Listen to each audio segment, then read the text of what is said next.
Pakistan super league PSL এর final খেলতে যাচ্ছেন টাইগার পেসার নাহিদ রানা। আসন্ন পাকিস্তান সিরিজ সামনে রেখে রানাকে দ্বিতীয় দফায় পিএসএল এ পাঠানোর সিদ্ধান্ত থেকে বিরত থাকে বাংলাদেশ ক্রিকেট বোর্ড বিসিবি। তবে পেশোয়ার ফাইনাল নিশ্চিত করার পর তাদের তরফ থেকে অনুরোধ আসে, যে করে হোক নাহিদ রানার মতো পেসারকে যেন জালমির চাই। ফাইনালের মতো গুরুত্বপূর্ণ ম্যাচের অভিজ্ঞতা পাওয়া যাবে।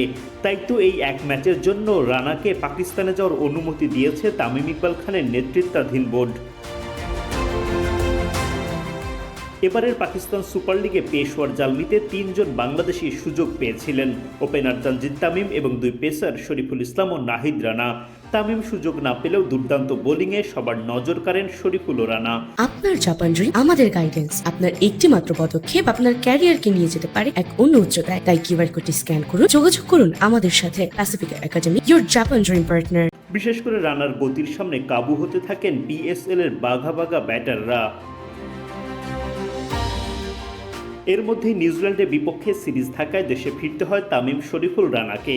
তামিম আর শরীফুল এখন ব্যস্ত টি-20 সিরিজে, তবে রানাকে রাখা হয়েছে বিশ্রামে। সেই সুযোগ লুফে নেয় পেশোয়ার জালমি। ফাইনাল নিশ্চিত হওয়ার পর বিসিবির কাছে ফের অনুরোধ পাঠায় দলটি।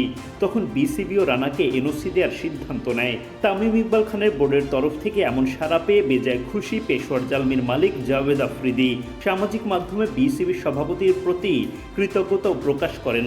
তিনি লেখেন, ধন্যবাদ ভাই তামিম, নাহিদ রানাকে পিএসএল এর ফাইনাল ম্যাচে খেলার অনুমতি দেওয়ার জন্য ইনশাল্লাহ। এর ফলে পিএসএল এর ফাইনালে দেখা যাবে একজন বাংলাদেশিকে। আগামী 3 মে মাঠে গড়াবে এবারের পিএসএল এর ফাইনাল ম্যাচ। লাহোরের গাদ্দাফি স্টেডিয়ামে বাংলাদেশ সময় রাত 8টায় শুরু হবে ওই ম্যাচটি। প্রতিপক্ষ যে দলই হোক না কেন রানা নিজেকে উজাড় করে দিতে চাইবেন। এর আগে চলতি পিএসএল এ 4 ম্যাচে 7 উইকেট তোলেন রানা। দেশে ফিরে নিউজিল্যান্ডের বিপক্ষে ওয়ানডে সিরিজে 1 ম্যাচে 5 সহ সিরিজের সেরা খেলোয়াড়ও নির্বাচিত হন। ফর্মের তুঙ্গে থাকা রানার বোলিং দাপট এবার দেখা যাবে পিএসএল ফাইনালে।